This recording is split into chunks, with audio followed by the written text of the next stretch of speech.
What is the spiritual dream meaning of frogs? What if I told you that one of the most powerful women in American history didn't navigate by sight, but by her dreams? I'm talking about Harriet Tubman. Her visions at night were so real, she treated them like God himself had handed her a map. You see, Harriet Tubman wasn't just following the North Star.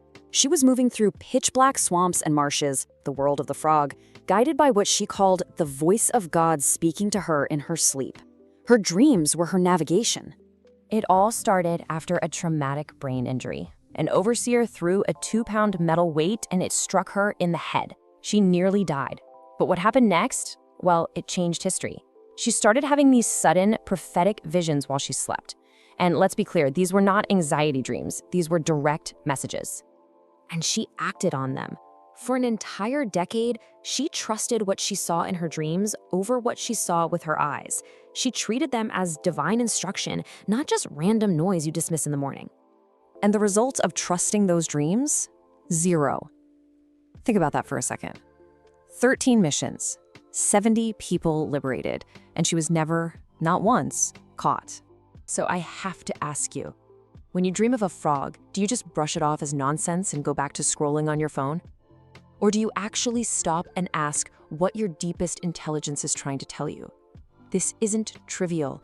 Ignoring this is costing you. Okay, so why the frog? What makes this creature such a powerful messenger? It's because a frog lives in 2 realities at once. This is the key. A frog starts its life in the water as a tadpole, breathing through gills. That's the world of emotion, the subconscious. But then it goes through a total metamorphosis to live on land, breathing with lungs. That's the world of action, of logic. A frog is a living, breathing bridge between what you feel and what you do. And listen, this is not some new age idea. This is ancient wisdom. In ancient Egypt, the frog goddess Hecate stood for resurrection. In Chinese culture, wealth. In Celtic tradition, healing. Across the board, throughout history, the message is the same. Pay attention. Something is changing. And this gets to the heart of it. This matters to you right now because a transition that you handle badly can cost you everything. If you are dreaming of frogs, it's because your subconscious is sending up a flare. You are in a moment of intense transition. And to dismiss that signal, that's not being neutral. That is an active choice to avoid what's coming next. And let's be brutally honest about what avoidance costs. It's how women lose years of their lives. It's how you stay stuck in the job, the relationship, the patterns that you already know deep in your gut you need to leave behind. Let's bring it back to Harriet. She did not dismiss her dreams. She didn't avoid them. She oriented her entire life around them, and she changed history. Maybe your dreams aren't calling you to free 70 people, but they are absolutely calling you to free yourself. So, what is the specific message? It's time to translate the code. Here's your guide. Burn these 5 messages into your awareness. Number 1, transformation. You're changing. Stop fighting it. 2, cleansing. Ask yourself, what are you finally ready to release? 3, fertility. Something new is trying to be born through you. 4, transition. You are between 2 worlds. You have to leap. And number 5, intuition. Trust what you feel over what you can logically justify. So be on high alert.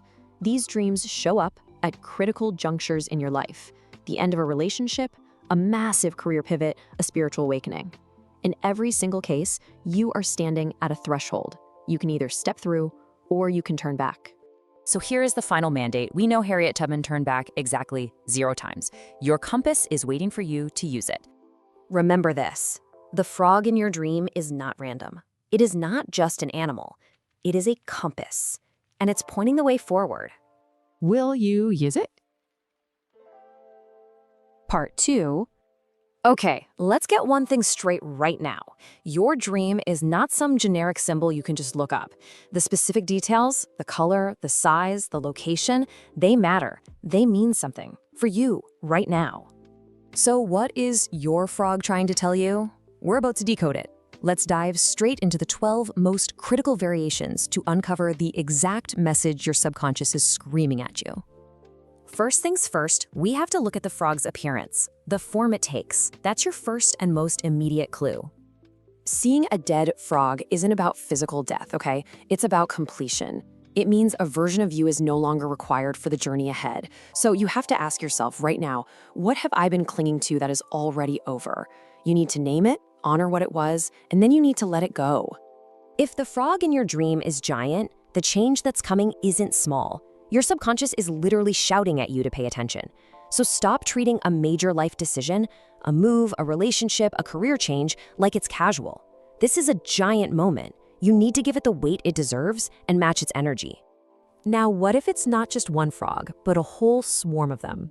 This means abundance is on its way, but it might feel totally overwhelming.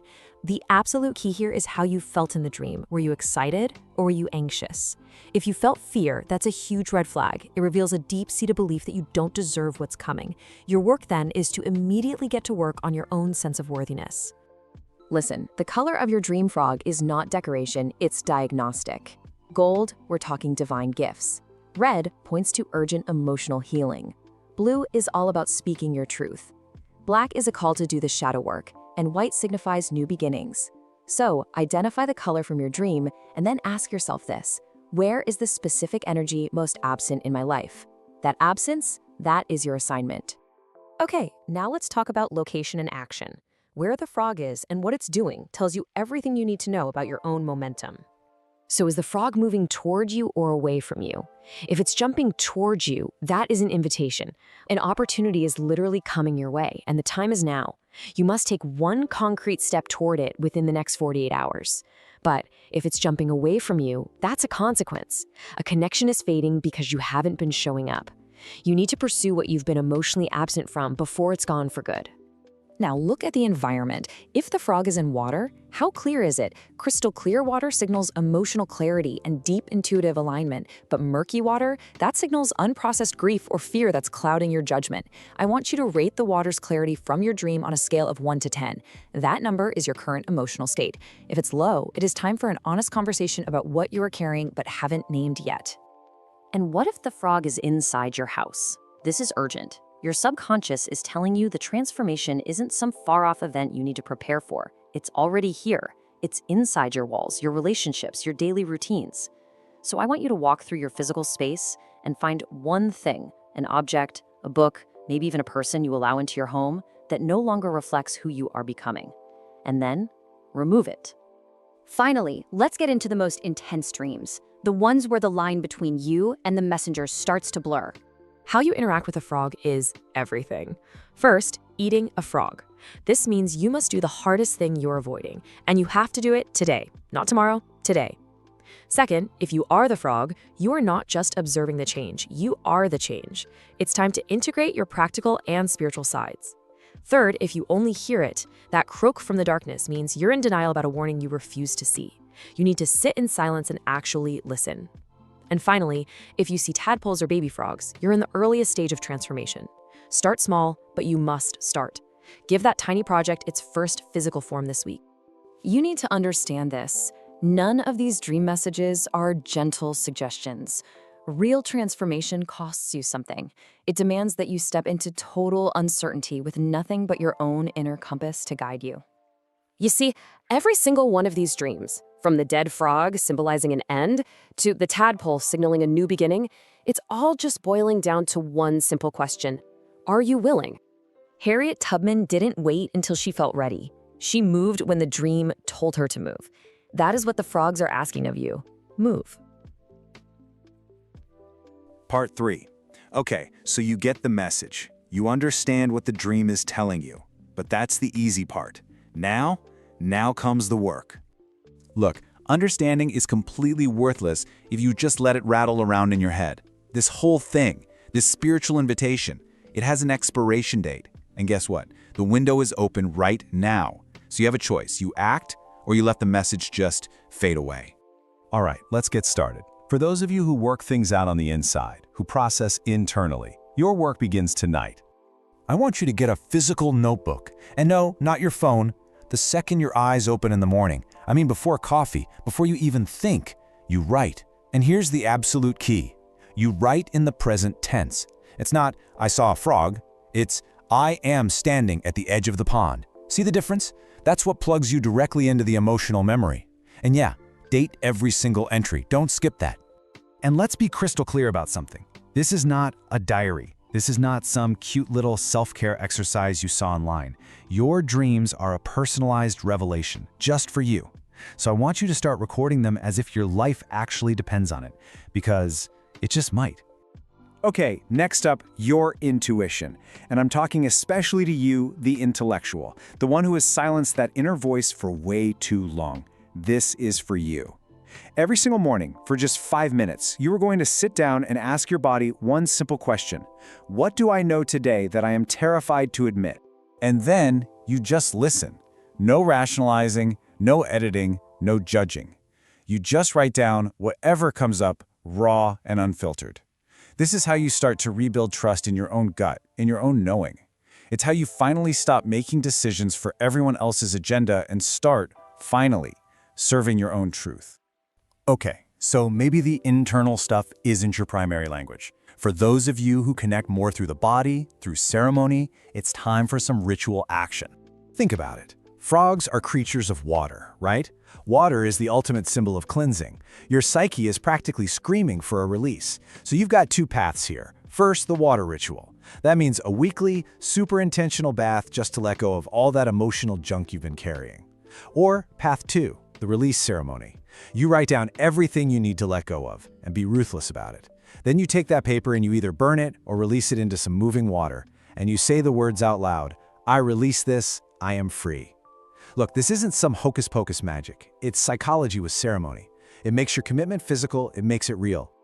All this internal work, all this ritual, it's all building towards one thing, decisive action. And for the analytical minds out there, the ones who need structure, this is your assignment. You're going to conduct what I call a metamorphosis audit. It's simple. Get a piece of paper, draw a line right down the middle. On the left, you write who I was 12 months ago. On the right, who I am becoming. Now, under each of those, you list 5 concrete things: beliefs, habits, relationships. You see that gap between the 2 columns? Yeah, that's the space where your transformation is supposed to be happening. That's where you need to focus and commit. And let me be brutally honest with you. If those 2 columns look identical, that is a 5-alarm fire. It's an urgent warning that you are not growing. You are stagnating. And a life that isn't growing, it's quietly dying. Which brings us right here, to this moment. You know exactly what decision you've been delaying, don't you? You've known for months, maybe even years. Frogs don't sit around and overthink it. They just jump. Hesitation is weakness. The time for weighing your options is over. So here's what you're going to do. 1. Name the decision out loud to someone you trust. 2. Give them a hard deadline, a date you will have it done by. And 3. You jump. The leap itself is the answer. You have to trust that the landing will be there to catch you. Now, this whole transformation thing, it was never meant to be a solo mission. This is about collective growth. It's time to find your army. Did you know a group of frogs is literally called an army? So if you dreamed of more than one frog, that is your message loud and clear. You cannot do this alone. Trying to transform in isolation just makes you vulnerable. So this week, I'm not talking about next month, I mean this week, you are going to find a community that aligns with the person you are becoming, and you are going to join it, period. And listen, for the woman out there who is carrying an unexpressed gift, that book, that business, that project you keep pushing off, this dream is a direct command. That creative spark has been inside you, just waiting. But here's the thing about gifts. They don't wait forever. They wither away from neglect. You have 24 hours. That's it. 24 hours to give that impulse its first physical form. It doesn't have to be perfect. It just has to begin. The tadpole just needs to hit the water. So start, now. And now for the final word. Let's talk about the leap. Think about Harriet Tubman. She moved through swamps in the dead of night, guided by visions. Visions, the so-called real world dismissed as pure delusion. She trusted the spiritual intelligence of her dreams when every single person around her screamed that she was powerless. But she knew better, and deep down, so do you. This dream isn't random. It is your soul's most honest, most direct communication with you. I want you to remember this one thing. The swamp is not the danger. Staying on the wrong side of it, that is the danger. Now, leap.